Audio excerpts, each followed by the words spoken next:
पुराने ज़माने की बात है कि एक छोटे से कस्बे की एक सराय में एक नौजवान आकर ठहरा। ये नौजवान बहुत दूर दराज से सफ़र करता हुआ आ रहा था। अभी उसने आधा सफ़र भी मुकम्मल नहीं किया था कि रास्ते में रात हो गई। उस कस्बे में वो एक छोटी सी सराय में ठहरा। उसी सराय में उसकी मुलाकात एक बूढ़े शख्स से हुई जो इत्तेफाक से उसी गांव जा रहा था जहां ये नौजवान भी जाना चाहता था। पुराने वक्तों में लोग पैदल या बैल गाड़ियों पर लंबे लंबे सफ़र किया करते थे। नौजवान और बूढ़ा खाने के दौरान इकट्ठे हो गए।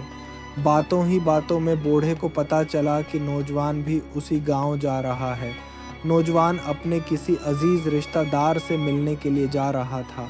बूढ़ा बोला, बरखुरदार, तुम भी चांद नगर जा रहे हो?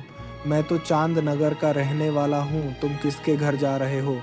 नौजवान ने बताया, मैं अब्दुल कदीर नामी शख्स के घर जा रहा हूँ। ये सुनकर बूढ़ा खुश हो गया और बोला, सफ़र लंबा है, क्यों ना हम दोनों ये सफ़र इकट्ठे तय करें। नौजवान राज़ी हो गया। दोनों ने रात खुश गपियों में गुजारी। सुबह नाश्ता किया, बाज़ार से कुछ खाने पीने का सामान ख़रीदा और रवाना हो गए। सफ़र पर चलने से पहले नौजवान ने कहा, बुजुर्गवार, अगर आप मेरे हमसफ़र बनना चाहते हैं तो एक शर्त है। बूढ़ा हैरान हुआ, कैसी शर्त? नौजवान मुस्कुराकर बोला, दौरानी सफ़र में जो भी अमल करूं, आप इस पर कोई सवाल, हैरत या तजस्सुस का इजहार नहीं करेंगे। बूढ़ा थोड़ा हैरान हुआ लेकिन मान गया। रास्ते में दोपहर हो गई। वो एक घने सायादार दरख्त के नीचे बैठ गए। दोनों को शदीद भूख लगी हुई थी। खाना निकाला। बूढ़ा बोला, चलो बसमल्ला पढ़कर खाना शुरू करते हैं। नौजवान बोला, ज़रा ठहरिए। फिर उसने अपने सामान से एक छतरी निकाली, बाएं हाथ से छतरी पकड़ी और दाएं हाथ से खाना शुरू कर दिया। बूढ़ा हैरान हो गया कि इतने घने दरख्त के नीचे भी छतरी खोलने की क्या ज़रूरत थी। वो सवाल करने ही वाला था, लेकिन उसे नौजवान की शर्त याद आ गई। बेअख्तियार उसके मुंह से निकल गया, हम तो सायादार दरख्त के नीचे बैठे हैं, फिर छतरी क्यों खोली?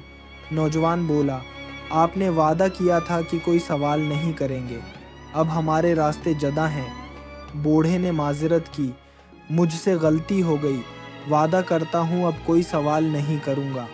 दोनों ने खाना खाया, कुछ देर आराम किया, फिर सफ़र पर रवाना हो गए। रात हो चुकी थी, अंधेरा छा गया। रास्ता नज़र नहीं आ रहा था, ख़तरनाक जानवरों का भी अंदेशा था। फैसला हुआ कि रात यही गुजार लेते हैं। बूढ़ा थकन से चौर एक दरख्त के नीचे बैठ गया और नौजवान से बोला, चलो तुम भी यही बैठ जाओ।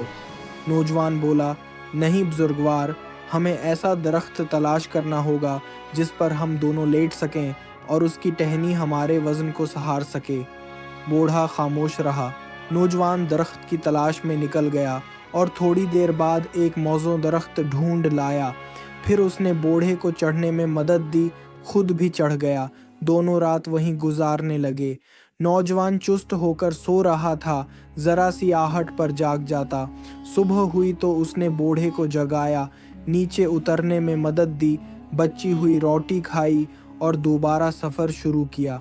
रास्ते में एक दरिया आया। नौजवान ने एक तंग जगह ढूंढी ताकि पार किया जा सके। वो अपने जूते पहने हुए पानी में उतर गया। बूढ़ा हैरान हुआ कि नए जूते पानी में ख़राब हो जाएंगे, लेकिन शर्त याद थी, कुछ न बोला।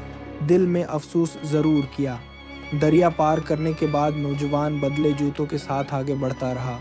दोपहर का वक्त हो गया। दोनों को भूख लगी, लेकिन नौजवान रखने का नाम न ले रहा था। आखिरकार वो अपने गांव पहुंचे। बूढ़ा बोला, मेरे घर चलो, मेरी बेटी बहुत अच्छा खाना बनाती है, आज तुम हमारे मेहमान हो। नौजवान ने माजरत की, मुझे अपने अजीज़ से जल्दी मिलना है, सराय में रात गुजार लूँगा।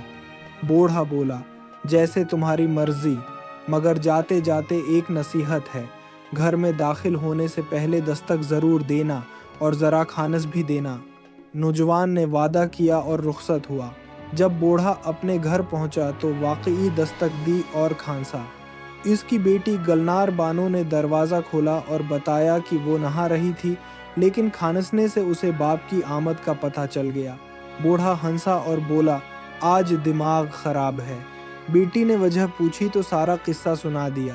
بیٹی نے کہا، ابا جان، وہ نوجوان بیوقوف نہیں، بہت عقل مند ہے۔ اس نے دلائل دیے۔ چھتری کھولنے کی وجہ پرندوں کی گندگی سے بچاؤ، درخت پر سونا جانوروں سے تحفظ، جوتے نہ اتارنا، جان کی قیمت پر جوتے کی پرواہ نہ کرنا۔ بوڑھا بیٹی کی عقل مندی پر حیران رہ گیا۔ بیٹی نے کہا، آپ کل اسے رات کے کھانے کی دعوت ضرور دیجیے۔ اگلے دن بوڑھا سرائے گیا، نوجوان کو دعوت دی۔ اس نے پہلے انکار کیا، مگر جب بوڑھے نے بتایا کہ یہ اس کی بیٹی کی خواہش ہے، نوجوان راضی ہو گیا۔ گھر آ کر بوڑھے نے بیٹی کو خوشخبری دی۔ گلنار بانو نے بہترین کھانا تیار کیا، ایک ملازم کے ہاتھ کھانا بھجوایا اور اسے اشعار یاد کروائے تاکہ نوجوان کو پیغام ملے۔ ملازم راستے میں کھانے کی لالچ میں روٹیاں اور گوشت کھا گیا۔ نوجوان کے سامنے باقی بچا کھانا رکھ دیا اور اشعار سنا دیے۔ نوجوان نے فوراً پہچان لیا کہ کھانے میں کمی ہے۔ جواباً شیر میں کہا کہ ایک روٹی کم اور ایک گوشت کا ٹکڑا غائب ہے۔ ملازم شرمندہ ہو گیا۔ بیٹی نے اسے ملازمت سے نکال دیا۔ بعد میں بوڑھے نے بیٹی سے کہا، جس طرح تم سمجھدار ہو، ویسا ہی وہ نوجوان بھی ہے۔ میں چاہتا ہوں تمہاری اس سے شادی ہو۔ بیٹی نے شرماتے ہوئے کہا، جی ابا جان، جیسے آپ کی مرضی۔ بوڑھا سرائے گیا اور نوجوان سے کہا، میری ایک ہی بیٹی ہے، تم جیسے شریف عقل مند انسان کو اپنا داماد بنانا چاہتا ہوں۔ نوجوان راضی ہو گیا۔ چند روز بعد اپنے والدین کو لے آیا۔ شادی طے ہوئی اور خوشی خوشی دونوں کی شادی ہو گئی، اور پھر وہ دونوں عقل مندی اور محبت سے بھرپور زندگی گزارنے لگے۔